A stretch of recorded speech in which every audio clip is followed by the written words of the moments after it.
जगतार सिंह जग्गी जोहल खिलाफ ब्रिटेन की सुणक सरकार ने एक होर स्टैंड लिया है। सरकार ने लंडन हाई कोर्ट ਨੂੰ ਦੱਸਿਆ ਹੈ ਕਿ ਉਹ ਬ੍ਰਿਟਿਸ਼ ਸਿੱਖ ਦੇ ਇਸ ਦਾਅਵੇ ਨੂੰ ਨਹੀਂ ਮੰਨਦੀ ਹੈ ਕਿ ਭਾਰਤ ਵਿੱਚ ਹਿਰਾਸਤ ਦੌਰਾਨ ਉਸ ਨੂੰ ਤਸੀਹੇ ਦਿੱਤੇ ਗਏ ਹਨ। ਜੱਗੀ ਜੋਹਲ ਨੇ ਇਲਜ਼ਾਮ ਲਗਾਇਆ ਸੀ ਕਿ ਬ੍ਰਿਟਿਸ਼ ਇੰਟੈਲੀਜੈਂਸ ਸਰਵਿਸਿਜ਼ ਨੇ ਗ੍ਰਿਫਤਾਰੀ ਤੋਂ ਪਹਿਲਾਂ ਭਾਰਤ ਨੂੰ ਉਸ ਬਾਰੇ ਜਾਣਕਾਰੀ ਦਿੱਤੀ ਸੀ।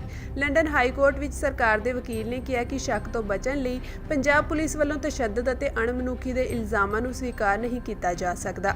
ਉਹਨਾਂ ਇਹ ਵੀ ਕਿਹਾ ਕਿ ਬ੍ਰਿਟਿਸ਼ ਸਰਕਾਰ ਜੋਹਲ ਨੂੰ ਕਿਸੇ ਵੀ ਨਿੱਜੀ ਸੱਟ ਜਾਂ ਨੁਕਸਾਨ ਲਈ ਕਾਨੂੰਨੀ ਜ਼ਿੰਮੇਵਾਰੀ ਲੈਣ ਤੋਂ ਇਨਕਾਰ ਕਰਦੀ ਹੈ। ਸਰਕਾਰੀ ਵਕੀਲ ਨੇ ਅਦਾਲਤ ਨੂੰ ਇਹ ਵੀ ਦੱਸਿਆ ਕਿ ਜੋਹਲ ਨੂੰ ਹਿਰਾਸਤ ਵਿੱਚ ਲਏ ਜਾਣ ਤੋਂ ਬਾਅਦ ਬ੍ਰਿਟਿਸ਼ ਹਾਈ ਕਮਿਸ਼ਨ ਦਾ ਕੌਂਸਲਰ ਸਟਾਫ ਜਦੋਂ ਜੱਗੀ ਜੋਹਲ ਨੂੰ ਮਿਲਣ ਗਿਆ ਸੀ ਤਾਂ ਉਹ ਠੀਕ ਸੀ ਅਤੇ ਉਸ ਦੇ ਸਰੀਰ ਤੇ ਕਿਸੇ ਵੀ ਤਰ੍ਹਾਂ ਦੇ ਸੱਟ ਦੇ ਨਿਸ਼ਾਨ ਤੱਕ ਨਹੀਂ ਸਨ।